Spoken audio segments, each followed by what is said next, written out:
You write in the book, there is no faith and no courage and no sacrifice in doing what is expedient.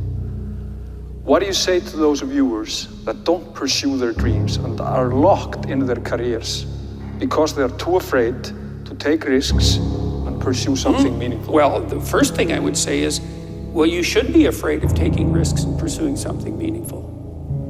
But you should be more afraid of staying where you are if it's making you miserable.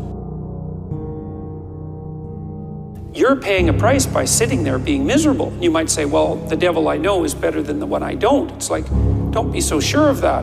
The clock is ticking. Yeah, and if you're miserable in your job now and you change nothing, in 5 years, you'll be much more miserable and you'll be a lot older. But isn't it a luxury to pursue what is meaningful? Our viewers have mortgages, they have children, they have payments and loans. It's a luxury to pursue because we lack the resources. Well, I don't remember now, I'm not talking about what makes you happy.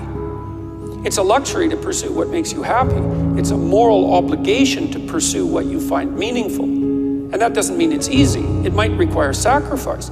If you need to change your job too, let's say you have a family and children and a mortgage, you have responsibilities. You've already picked up those responsibilities. You don't just get to walk away scot-free and say, well, I don't like my job, I quit. That's no strategy. But what you might have to do is you think, well, this job is killing my soul. All right, so what do I have to do about that? Well, I have to look for another job. Well, no one wants to hire me. It's like, okay, maybe you need to educate yourself more. Maybe you need to update your curriculum vitae, your resume. Maybe you need to overcome your fear of being interviewed. Maybe you need to sharpen your social skills. Like, you have to think about these things strategically. If you're going to switch careers, you have to do it like an intelligent, responsible person. That might take you a couple of years of effort to do properly. We're built for struggle, us human beings. We're built to contend with the world. We're built to contend with reality. You want a challenge, and the best way that you can take on a challenge, because a challenge fortifies you. So you don't want to be secure, you want to be strong. And you get strong by taking on optimal challenges. And so you lay out your destiny in the world, and you take the slings and arrows of fate, and you make yourself stronger while you're doing so. And you might fail, and fortune might do you in. But it's your best bet. And you know, people have extracted unbelievable successes out of catastrophic failures. And I'm not saying that in a naive way. I know perfectly well what happens to people. You know, you're doing fine in life and then you get cancer, and then 6 months later you're dead. And all the heroism in the world isn't going to save you at that point. But that's not the point. That's not the point. Life is bounded by mortality. But that doesn't mean that you don't get out there and contend, and you develop by contending, and you minimize the net amount of suffering in the world. And that's something, man, that's something to do.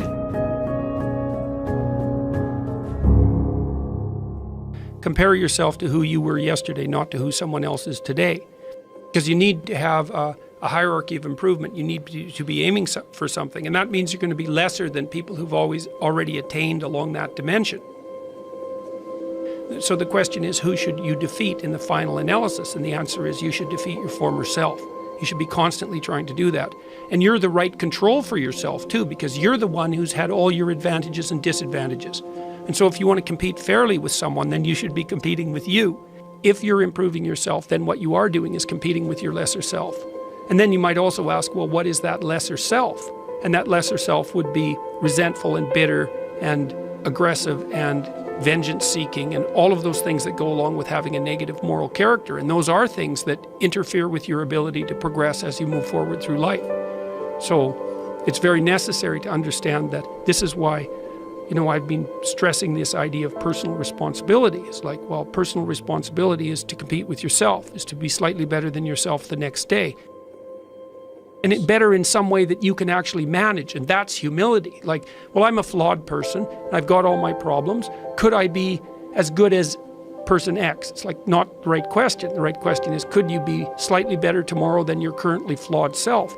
And the answer to that is, if you have enough humility to set the bar properly low, then you could be better tomorrow than you are today.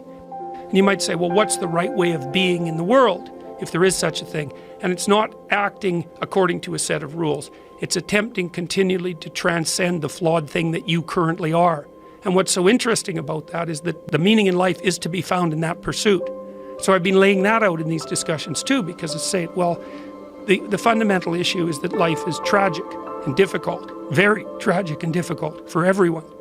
And it's also tainted by malevolence, because no matter how things are tragic and difficult, but there's always some stupid thing that you could do or someone else could do that could make it even worse than it has to be. And so that's life.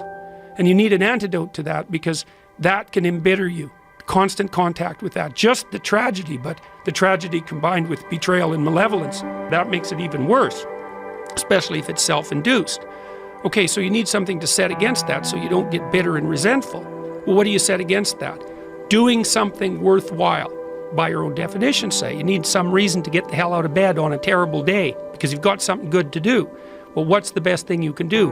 Transcend your current wretched and miserable self. There's meaning to be found in that, and that's a meaning that's associated with responsibility. One of the things that I've been trying to lay out clearly is that life is hard. It's tainted by malevolence and betrayal. That can make you bitter. You need a meaning to offset that. Where's the meaning to be found? Not in rights, not in impulsive pleasure, but in responsibility. You take responsibility for yourself, so you take care of yourself. If you're good at it, you have some excess left over to take care of your damn family. If you're good at both of those, then you have some excess left over to take care of your community. Those are heavy burdens. You pick up the burdens, you find that's meaningful. The best way to pick up the burden is to continually improve yourself, and that's where the meaning is to be found. And so that meaning is in the continual self-transcendence. That's letting your old self die and the new self be reborn. Even if things are going really well for you now, there's going to be a time in the future where things are rough. You know, you're going to be ill, family member's going to be ill, a dream is going to fall apart, you're going to be uncertain about your employment status. Like the flood is coming, right? The apocalypse is coming. It's always the case in life. And you have to be prepared for it. And the question is how to prepare for it. And the answer to that is to find a way of being that works even under the direst of circumstances. You've got the possibility to slowly raise yourself out of the mire. You've got the possibility to do just what the fighter does when he's defeated, which is to say, well, regardless of the circumstances that might have led to my defeat, like even if there were errors on the part of the referee, this is no time to whine about it. This is a time to take stock of what I did wrong so that I could improve it into the future. And that's the right attitude. The point is, your best strategic position is, how am I insufficient and how can I rectify that? That's what you've got. And the thing is, you are insufficient and you could rectify it. Both of those are within your grasp if you aim low enough. And I don't mean don't aim, and I don't mean don't aim up, but you have to accept the fact that you can set yourself a goal that you can attain, and there's not going to be much glory in it to begin with. Because if you're not in very good shape, the goal that you could attain tomorrow isn't very glorious. But it's a hell of a lot better than nothing, and it beats the hell out of bitterness, and it's way better than blaming someone else. It's way less dangerous. And you could do it. And what's cool about it, it's one step on a very long journey. And it starts to compound on you. So a small step today puts you in a position to take a slightly bigger step the next day, and then that puts you in a position to take a slightly bigger step the next day. And you do that for 2 or 3 years, man, you're starting to stride. I don't know how many people have come and told me, it's so strange. They said, well, I started making my bed and that made all the difference. It's like, well, yeah, you decided to aim up, man. And the first concrete instantiation of that was that you made your bed. And you think, well, that's nothing heroic. It's like, no, but aiming up is heroic. That's something. And then lowering yourself to the point where you're not above the mess in your room. You know, you're not superordinate to that. You lower yourself so that you straighten up. You're grateful for what you have right in front of you, and you take care of it and you put it in order. It's like all of a sudden things start to get better. And one of the reasons that audiences are responding to what I've been saying in my lectures and what I've been writing about is that I don't tell people that they're okay the way they are. No, I say, no, you could be way more than you are. And they're relieved about that, you see, because if you're in a dark and terrible place and someone says you're okay the way you are, then you don't know what to do about that. It's right. Like, no, I'm not. I'm having a terrible time and I'm hopeless. You're okay the way you are. Well, then what? That's it? That's where I am? And what do you want to tell a young person? You're 17. You're okay the way you are. It's like, no, you're not. You got 60 years to be better. And you could be way better. You could be incomparably better across multiple dimensions. And in pursuing that better, that's where you'll find the meaning in your life. And that will give you the antidote to the suffering. This is the trick, though. You have to pick a path of discipline. What path of discipline you have to pick is a different issue. So there could be a rule. The rule might not be follow this rule. The rule might be you have to follow some rules. So it's a meta rule. And the meta rule is you have to discipline yourself. And the issue is, well, how? That's not really the relevant question. You can pick a disciplinary path. That's why I often tell my clients, especially young people, they say, well, I don't know what to do. It's like, that's okay. Nobody does. Go do something. Do the best thing that you can think of. Put the best plan you have into practice. It's not going to be perfect, and it will change along the way. But it will change partly because you become disciplined pursuing the path. And as you become disciplined, you become wiser. And as you become wiser, you become able to formulate better and better plans. So you can start vaguely and confused and develop a plan that's not so great, and you start to implement it, and then you accrue incremental wisdom as you implement your flawed plan, and that enables you to fix the plan. And so that's part of that process of incremental self-improvement as well. Imagine you only have $100,000 to go buy a house. And so you go look at this house, and it's like, Jesus, this house, man, it's like it needs a lot of work. It's like, well, that's all you've got. Well, are you going to pretend that the house is okay the way it is? Or are you going to look for where it's rotten and where the plumbing doesn't work and where the stove doesn't work? You have to go and look and see where everything needs to be fixed. And that is harsh, man. And then in order to do that properly, someone has to have taught you, look, you aren't your problems. You're most fundamentally that which, if it confronts its problems, can solve them. And that's the hero myth in a nutshell, by the way. The hero is the person who confronts horrible, chaotic potential and tames it and makes something of it, right? That's the fundamental human story. But the problem is that you have to face what you don't want to face in order to fix it. So you look at all the things about yourself that need to be burned off, that need to be dispensed with. And that, man, especially at the beginning, especially if you're screwed up, that might be like 95% of you. It's not pleasant. But if you know that you're the thing that can transcend your problems, most fundamentally, if you know you're the thing that, if it faces the problems, can transcend them, then you have the faith that would enable you to take stock of who you are. My daughter was very ill when she was a kid, but particularly when she was a teenager. She had a very terrible time of it. She had juvenile rheumatoid arthritis, and when she was between the ages of 14 and 16, it first destroyed her hip, which had to be replaced, and then it destroyed the ankle on her other leg, which had to be replaced. And she walked around for 2 years on broken legs, and she was taking massive doses of opiates and could hardly stay awake. And as a test of your faith, there's almost nothing that's more direct than a serious illness inflicted upon an innocent child, right? And so the chapter's a meditation on that, and also on, well, what to do in a situation like that, because everyone is going to have a situation like that in some sense, because you'll be faced with illness in the people that you love and in crisis. And so it's a practical guide to coping with those sorts of things. And one of the things you do when you're overwhelmed by crisis is you shorten your time frame. It's like you can't think about next month. Maybe you can't even bloody well think about next week, or maybe not even tomorrow. Because now is just so overwhelming that that's all there is. It's like, and that's what you do. You cut your time frame back until you can cope with it. And if it's not the next week that you see how to get through, then it's the next day. And if it's not the next day, then it's the next hour. And if it's not the next hour, then it's the next minute. And people are very, very, very, very tough. And it turns out that if you face things that you can put up with a lot more than you think you can put up with, and you can do it without becoming corrupted.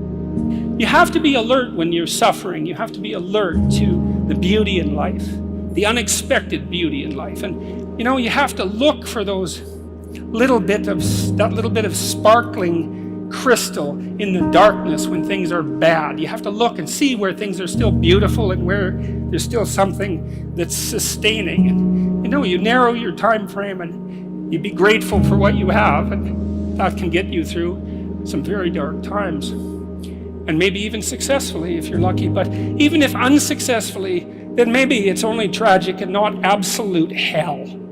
And you can do that, in the worst situation. You can make it only tragic and not hell. And there's a big gap between tragedy and hell. There's nothing worse at a deathbed than to see the people there fighting. The death is bad enough. but you can take that, as terrible as it is, and make it into something that's absolutely unbearable. And maybe I think, and this is sort of what I closed the book with, is this idea is that if we didn't all attempt to make terrible things even worse than they are, then maybe we could tolerate the terrible things that we have to put up with in order to exist. And maybe we could make the world into a better place.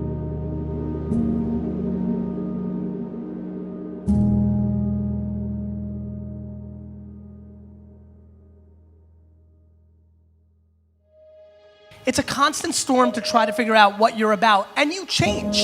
At 26, you're all about the hustle, you're gonna be a billionaire, this and that, and then you go to the bar one night and you fall in love, and it changes what you care about, right? And then you have a child, and then this happens, and then that happens. Things change. You just have to always consistently try to figure out what's driving you, and not because other people are watching, and not because that's what your dad wants, and not that because that's what you said was gonna happen, and it doesn't look like it, and your family's gonna judge you. You just have to be as real with yourself as possible, and that is a very difficult struggle, but when you're not, you create enormous vulnerability and unhappiness. Truthful conversations redeem people. Because if you come to a clinical psychologist whose worth is salt, you have a truthful conversation. The conversation is, well, here's what's wrong with my life, and here's what caused it. You know, maybe it takes a year to have that conversation, and here's how it might be fixed. Here's what a beneficial future might look like. And so it's a completely honest conversation if it's working well. And all that's happening in the conversation is that the two people involved are trying to make things better. That's the goal. Let's see if we can have a conversation that will make things better. I think one of the factors in the resistance to these ideas of discipline and of taking responsibility for yourself is people recognizing that they're not doing that in their own lives, and they get upset, and instead of looking internally, they try to attack the thing that's upsetting them. They attack your message, they attack the philosophy behind it, rather than look internally and objectively and having some sort of introspective point of view where you go, okay, am I reacting to this because this resonates? Like I'm missing this aspect of my life? Does this diminish me? Or is this guy pointing something out that I can benefit from? Very few people are willing to do that. Very few people are willing to take that critical moment to look at their own behavior and look at their own thought process and wonder if the actual adverse reaction they have to this person's message is because they know that they're wrong. Start the process of becoming much more honest with yourself. It will help you make much better decisions, and it will help you in the long run. It may not taste as fun or as glamorous in the short term, but it will put you in a much better position. Stop doing the things that you know are wrong that you could stop doing. Right? So it's a fairly limited attempt. First of all, we're not going to say that you know what the good is or what the truth is in any ultimate sense. But we will presume that there are things that you're doing that for one reason or another you know are not in your best interests. There's something about them that you just know you should stop. They're kind of self-evident to you. Other things you're going to be doubtful about. You're not going to know which way is up and which way is down. But there are things that you're doing that you know you shouldn't do. Now, some of those you won't stop doing for whatever reason. You don't have the discipline, or maybe there's a secondary payoff, or you don't believe it's necessary, or it's too much of a sacrifice, or you're angry or resentful or afraid, who knows. But there's another subset that you could stop doing. It might be a little thing. Well, that's fine. Stop doing it and see what happens. And what'll happen is your vision will clear a little bit. And then something else will pop up that you will also know you should stop doing and that you could stop doing. And you could do that repeatedly for an indefinite period of time. And you know, that doesn't necessarily mean that you're going to ever be able to formulate a clear and final picture of what constitutes the truth and the good. But it does mean that you'll be able to continually move away from what's untruth and what's bad. And you know, that's not a bad start.